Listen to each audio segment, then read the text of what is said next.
It's another week in the For Your Reference household, and it is another jam-packed, delicious Reference Max. Let's get on with the show. Hey, friends and lovers. Welcome back to the For Your Reference podcast. You got your host, Katie. And Oti. We have a lot to cover. Again, we are very excited for our upcoming 5 years of the For Your Reference podcast, and it is very exciting, friends and lovers. And we do have a delectable bag of reviews this week, some that we might need to address in a full review next year. Or in our 6th year of the podcast anyway.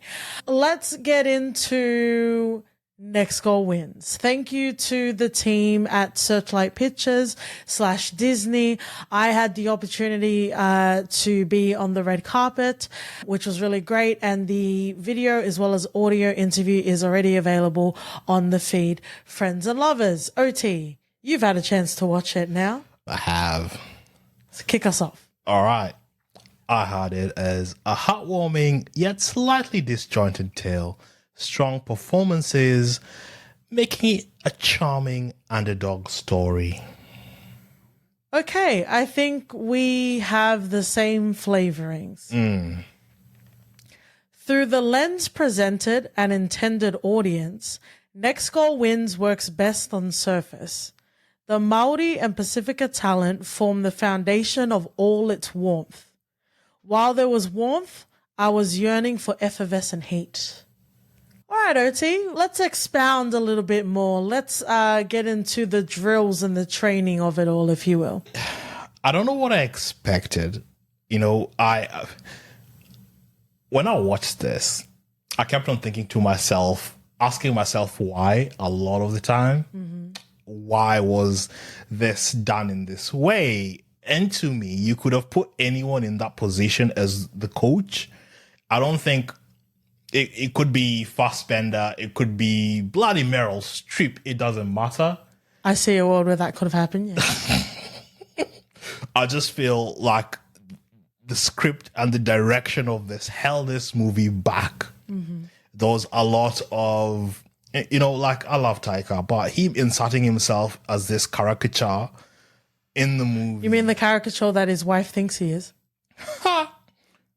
Inserting himself in this was super distracting. It didn't add any value. It wasn't funny to me. It took me out of the movie. And I think even some of the writing decisions when it comes to different characters, there was very little effort being given to adding depth to any of those. It felt like, they were all just a clump of the same person. Yeah, like it just felt like, we're just going to give you like a very surface level thing. You know, you could, and I think when you were talking about this earlier, you'd compared it to Cool Runnings to some degree. But I remember watching Cool Runnings as a kid and thinking, there's a story I can cling on to. There's character development. Yeah. But this is the 2020s and it's less. Yes. Which isn't a knock. Like it isn't. But that's only not harsh. And that's on business. No, but that's not a knock on Cool Runnings. That's a knock on this film. You know, I will talk about the talent in a moment, but you've mentioned Taika's name and it's interesting. He really was someone that a lot of us, and when I say us, it's a collective us, Maori Pacifica people, rally behind. People really loved him in like the film Twitter letterbox sort of spaces. And for various genocidal supporting and others reasons, he's losing favor with a lot of people. And me in particular. But even then, that doesn't necessarily have anything to do with this, but it has everything to do with the conflict of what you say you are and how you move, right? And, you know, because even having the opportunity to watch it and then coming back to you and then being able to discuss it, I was trying to draw the parallel between, yes, it's fun. Yes, it's the usual sort of jokes that you would expect from a Taika Waititi film. But why does it sting? Why does it not have the same wrapped up in love, feel good feeling that you would have in Boy and Hunt for the Wilder People? And this is where I pose two questions. In who is Next Goal Wins for? and where is the lens pointing? And if I were to answer those two questions, I would say this film was not made for Maori and Pacifica people, or people that understand that we are full of richness, people that understand it's a farce to be a PI as a part of the AANHPI. They understand that we have complexity to our whole experience.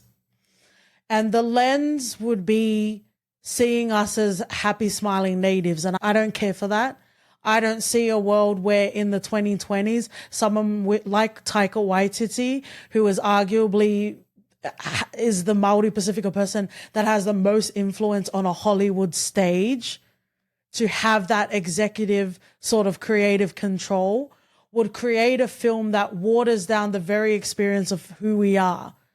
And even by saying we, I don't fully understand the nuances of being an American Samoan. I grew up with a lot of Samoans that try to have an American accent, but that's very different to America Samoa. But it was done in a way of like, oh, haha, they're so religious, haha. And I'm not even, we've mentioned this many times on the podcast. I'm not a religious person, but I also wouldn't reduce my people to God-fearing, smiling, so happy to see the white man, And something that really bothered me in the film is just because you point out someone's white, there was even a motif like alluding to Jesus, which I'm not really going to get into super specific detail. People were worried about the Book of Clarence. The sacrilege is here, friends and lovers. Wow. Yes, to the ancient texts of our Pacifica people. I just didn't care for it. I think to what we can expect or should expect as a nuanced audience, I expected slightly more. And this is where the qualms lie. Because OT is the tax man. He's got all of the black tax. I don't know if I have brown tax. I don't know if I have Pacifica tax. But what I will say is support and critique are two different things. I wholeheartedly support all of my people, but I think there is room to grow, like any sort of love in a Pacifica family, it's real love and sometimes it's tough love. And when it hurts, I think it's okay to point that out. I just felt like what we are offering to the world, because this was made in a major studio compared to like an independent production or a production that focuses on Aotearoa or, like Australia, so-called Australia sort of sales. This film has the reach to go globally. And this is the face that we're presenting to the world. This is the voice or the lack of voice that we are speaking to in this world. I hear you. Because it's not necessarily like a white savior sort of thing. I think there was just so much readiness to concede to simplifying and watering down our experiences for a cheap joke. And I don't think that was fair. It's not fair to the audience as well. But I do want to highlight that there are a lot of people, there are a lot of legends in our community that are in this film. And I mean it with my whole heart when I say all of the warmth was from the talent. Oscar Kitely, David Fane, legends forever, not just in Aotearoa, so-called Australia screens, but, if all the Pacifica people around the world. Chris Alessio, shout outs to Chris, as well as our brother Uli Latokefu. Like, they did as much as they could with what they had, but what they had seemed to be in control of who created it. Does that make sense? Mm-hmm. I just want to love. I want to love freely. I want to experience life in every single dimension, if that's okay. And it is okay. Well, let's move on. True Detective, Night Country. There's only been a couple of episodes that have been released, so obviously we're not going to spoil anything and we're not going to speak beyond the 2 episodes. But OT, start us off with your quote. Stellar casting and gripping storytelling. True Detective's latest season is a masterclass in suspense, beautifully integrating Alaska's mystery with Indigenous stories. Nice. True Detective remains a benchmark in quality television, and Night Country delivers through Jodie Foster as a solid anchor, centering of Indigenous issues, and Carly Reese is a knockout in every sense of the word. Yo. Like, how hard is it to do Indigenous stories based on what we just recovered? Apparently some people can. How are you feeling? Because, you know, we've watched the first 2 seasons of True Detective? Mm-hmm. And now we're getting into this one, which a lot of people are saying so far is the best season of True Detective. Sorry to Mahershala Ali, but we need to get back to his season. What are your general sort of thoughts in regard to the season? First 2 episodes. I am hooked. I feel like there's a lot of... It takes me back to the sort of X-File days and just a lot of things that I don't understand and the mystery that I can't even try and tie in. Add to that the performances. Oh my word. You know, when you don't realize you're missing someone on screen until they're there. I was like, where'd Jodie Foster be? Bruv. It was amazing. Really good. It's so exciting and it's so much fun.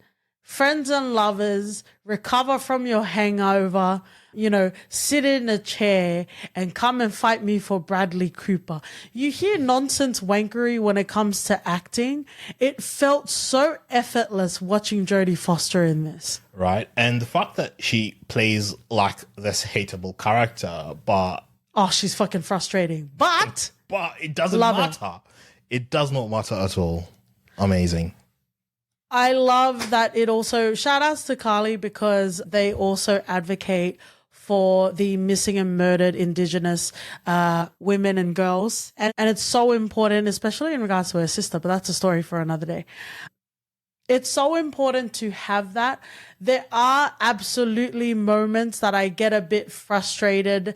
Maybe Jodie Foster's character or maybe the other white people that are in the community that I get a bit frustrated at, that I guess would have a different sort of landing if it was an all-native team. However, I am loving where we are going. To have it integrated into a show that is so well renowned, that is critically acclaimed, is something that is not lost on me. Hello, Alaska Daily. Are you okay? But it's done in a way that is compelling. You know, you've got different parts of the conflict of the community, whether it's protesting against the mining, those that work in the mines, scientists and professionals that research that could potentially contribute to the stopping of the mines.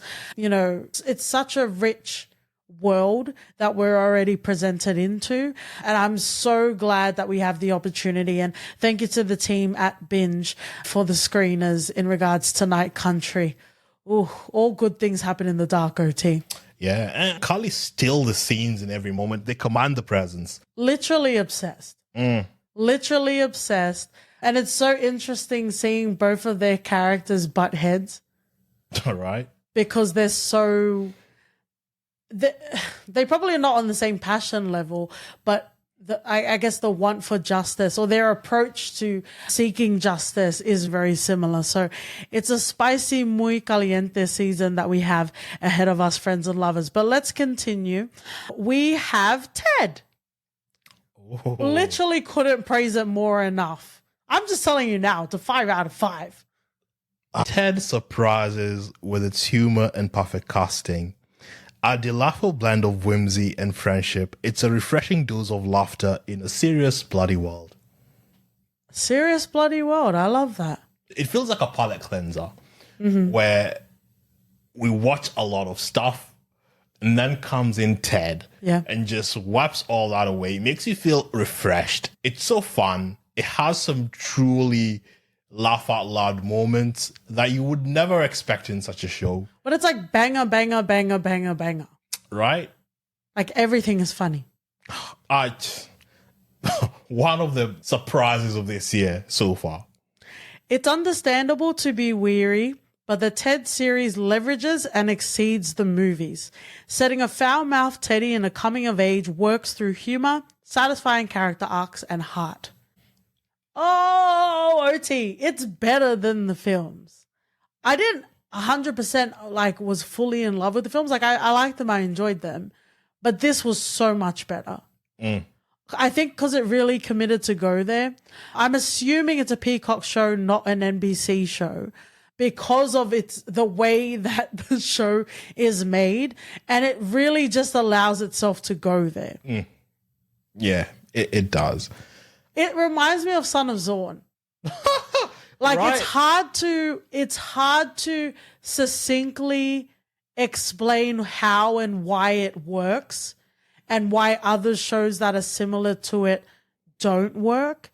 But it really has that sweet spot of really, really heartwarming, satisfying stories, which is really rare to do in the short sort of format TV that it has. It does. And the fact that you said Son of Zorn, which I loved, and got cancelled. You mean with Tony? Yeah, and it got... And the extra Tony. It had really some gold nuggets in there, just priceless. And the fact it was cancelled just because people don't appreciate bloody good things when they see it. Yeah. Go watch Ted. It's amazing. Support it, like it, rate it high. You deserve this kind of show. We all do. It's so interesting because even in the critics circle before it was like releases, like general sort of reactions, I was only saying good things, and I'm like, good, because I have time to fight everyone that wants to besmirch my foul mouth Ted. Okay, well, let's move on. This is more mine, but if you have any general sort of comments, you're welcome to share them. This is Priscilla. Coppola delivers a gorgeous offering of two tales that doesn't quite commit to the full truth-telling and chooses the lens of, albeit incomplete, love. I knew I would have qualms with the film as soon as the opening credits said that Priscilla was an executive producer for the film. Mm-hmm.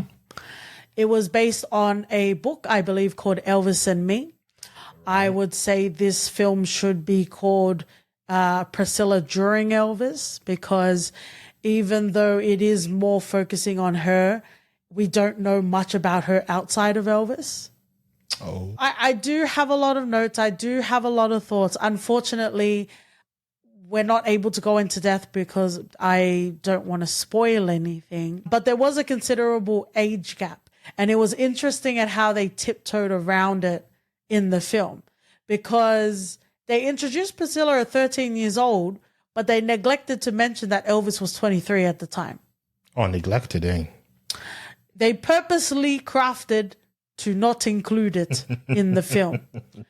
And, maybe I shouldn't mention it, but we also see the random downloads. Friends and lovers, we did cover the HBO series Finding Neverland, and it is very early in our podcast journey. But the reason why I mentioned that is because Priscilla was 13 years old at the time, yeah? Her dad was serving in Germany, so the whole family was there. And Priscilla was invited by a grown man that was friends with Elvis to go to a party with adults. And you would think, maybe in my experiences, the movie would have stopped there. But no, the parents allowed her to go there. And it was so interesting because I think she got to 15 and the mum was like, oh, he has to back off. And it's like, bruh, it's too late now. Like, why are you saying? I want a world where young women, young girls can be able to experience and, love celebrities and that sort of thing, but also be fucking protected, because what the fuck? It's not about Priscilla specifically, because however she sees her experience is how she sees her experience, but she wasn't protected. And that was my biggest qualm. And it was so interesting, OT, because I'm not going to spoil anything, but there are themes about substance abuse. There are themes about, grooming in this film. I was in a media screening, so you have critics, right? And it's just like, okay, cool. The moment a gun was shown, there was gasping, and I'm like, fuck off. How is that where you draw the line? Because I was uncomfortable the whole time. And you can imagine if Elvis is a grown man and she's like a 13, 14, 15-year-old girl, him making comments about her appearance and continually trying to infantilize her, telling her to dress in a way a young girl would dress and not a grown woman, which is something that your parents can say, but not someone grooming you. It was disgusting, and I felt uncomfortable. And the thing is, Sofia Coppola, we watch On the Rocks, yeah? Rashida Jones, Marlon Wayans. And yeah, it is very visual. It is very aesthetic. But I've said it many times, I'm not an aesthetic person. I still see the fucking grooming throughout all of the layers, and it makes me very uncomfortable. There were so many lines that were in there. And again, it's not to say that she couldn't speak on her own experiences, because there was things that I have never heard about in regards to her life. But she or Sophia or the team didn't want to demonize Elvis or show him in his true nature that he was behind closed doors, or that, a select few might have seen. So when you have a film that doesn't fully commit to telling, like I said in the quote, that doesn't commit to telling the full truth, what do we as an audience do?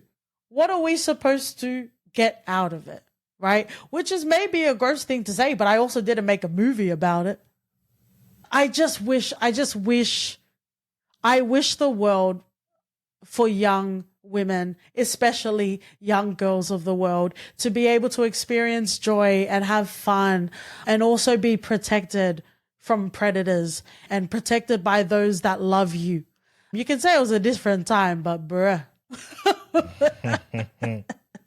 The next two we are planning on doing a full review on. We've got a couple of more things before we get to our Martin Scorsese, before we get to our Splooshies Awards. So we'll probably won't be able to cover it until like March or April, but we will keep it in the banks. Also, while we're here, I only just found out the other day that Willem Dafoe is Jesus. Of course he is. But that's also Martin Scorsese, so I guess we're adding it to our reference degustation, right? Mm-hmm. It can't just be Mel Gibby's in our canon. Let's talk about a film that really took you all the way, OT. Shout outs to Nixco. This is Anatomy of a Fall. Anatomy of a Fall's compelling dialogue and storytelling captivate. It challenges courtroom norms, weaving a complex and emotionally gripping tale. I see that. I don't feel it as strongly, but I see that. Anatomy of a Fall hits the ground running when it deviates from whodunit to examining the fractures before the fall. I had a whodunit in my initial review because it's not a whodunit. And I was going to succinctly say how it wasn't a whodunit because we don't really care. It does, like, who cares? It doesn't matter whether the proverbial who done it. It doesn't matter because that's not the interesting part of the film. It's so hard to talk about this film without spoiling it though. But I would say it was interesting at how stereotypically European the characters were. It was like, ooh, I'm French. I am a lawyer and I'm French. And we're laughing, we're French. And then it's like, oh, I'm a German bitch lady. It's like, lean in. Oh, I don't smile. Go and get those fucking people that smile. And it's like, even I know they have complexity. But in this film, I just thought that was a very interesting, or you didn't take it that way. I did not even take it that way. I think and this is where we come to complex characters. Because there was layers on layers that we even argued about while watching the movie. Yeah, we do. It's a delicious tussle, friends and lovers. The aspects in this film that I felt were just done brilliantly. And I cannot wait to do a full review of this with spoilers because it deserves that much. Uh-huh. And the fact that I even told you that this has to be a full review. Yeah, I get what you're saying. I would say that watching it the second time round, I definitely warmed to it a bit more. Still had the usual frustrations, but it was interesting. And I think it was around the time that we also watched, was it See No Evil? That's an interesting film as well. It is. We watch films outside of things we cover on the podcast, would you believe, friends and lovers? But yeah, there's not really much we can talk about without spoiling it. But I would say that the song that gets used throughout the film, I clocked it. I had it written down in my post-it note while I was at the press screening. And I also thought the director was thanking Snoop Dogg, but she said it in a very French way when she said, thanks Snoop the dog. I thought she was thanking Snoop Dogg, but that's just me. Again, friends and lovers, we can't go into a lot of detail. We are planning on doing a full review, so this is just a little bookmark for now. Let's finish off. Again, we are planning on doing a full review episode on this as well. Thank you to Universal Pictures as well as Warner Brothers. We are talking about The Color Purple. And again, look out for our full review, which will have the Spielberg version as well as this new one. I don't know if I have to read this, but I'll just go. While impeccably cast and sung, The Color Purple misses the emotional depths of its predecessor, leaving a gap filled only by nostalgia. And then the argument would be, but it's based on a play, based on a book. And I will be like, I've only watched the movie, and that's all I can go for. And I said, movie, and then I would beat you like Mr. Yeah, I would as well, and all that. Can I be very clear? You were very dramatic. You took a pause and you sighed into the mic. Because of how much I loved this movie. Is this your next goal wins? Maybe it is. And this is why I couldn't get out of myself. We watched the movie before going to watch this musical play, whatever. And everything that I loved with original movie, from Whoopi's depiction of Silly, is God tier. Yeah. When we come Whoopi to this, tier. Whoopi, he got God tier. When we come to this, I don't even think there's anything Fantasia could do to elevate Silly in any way, because every moment, and this is where narration, I think, played such a big part in the original, where the emotions that we got to feel for Silly throughout all those horrific moments were not carried through.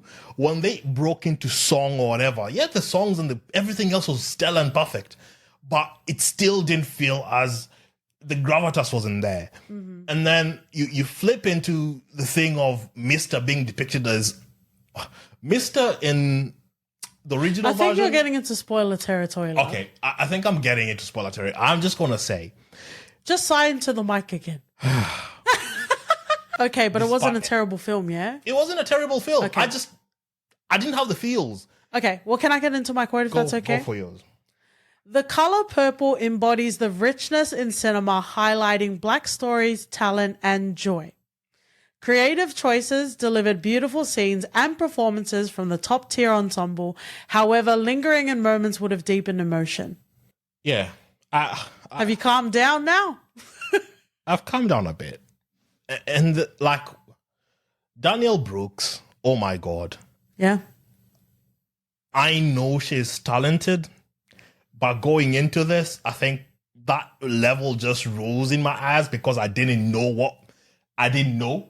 Yeah. She performed the hell out of this. Every scene she was in, every song she sang, you could feel the emotions. I think that's where I would even argue. It exceeds the original. It exceeds the original. Yeah, because, yeah, absolutely. oh my God, she delivered in every aspect of that movie. She captured the character in such a way. Oh my. She was so great.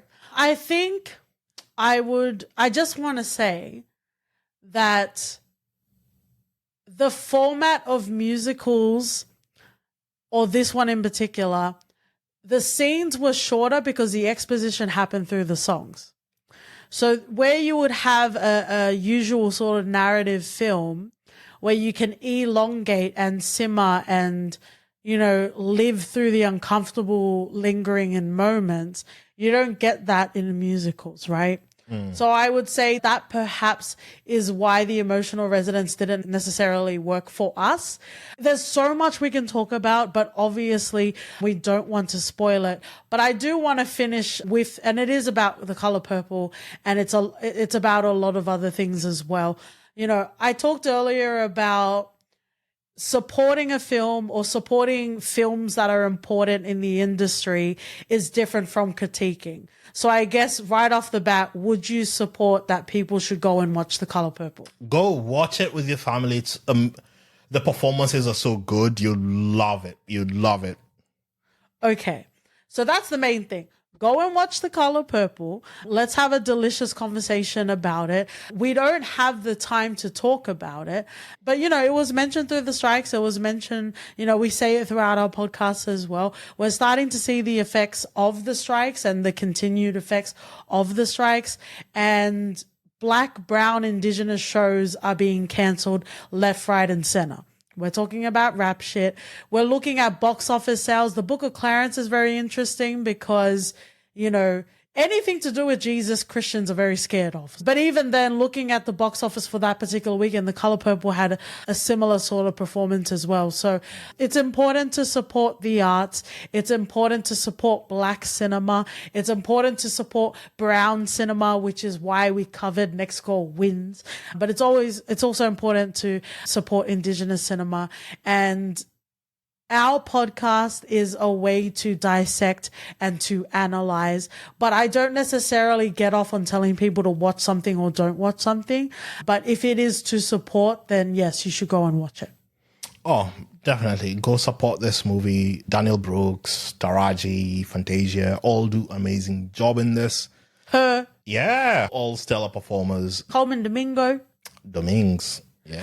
But thank you so much, friends and lovers. We love you. We love you. We sploosh you forever, forever, forever. We have a really great interview, the longest interview that we've ever done, friends and lovers, coming out right after this episode tomorrow. We have our January 26th Invasion Day episode coming up, and we've also got another interview. We've got a lot coming before we start celebrating our 5th year of the podcast. Thank you so much. If you want to love and splooshy all over us on Twitter, Instagram, Spill, Blue Sky, and TikTok, we're at For Your Ref Pod. Write us an email at hello@podcast.com. We're also on Fuck Your Aesthetics, I Don't Care podcast if you like to leave a rating and review. And we'll see you guys very, very soon. See ya. Bye.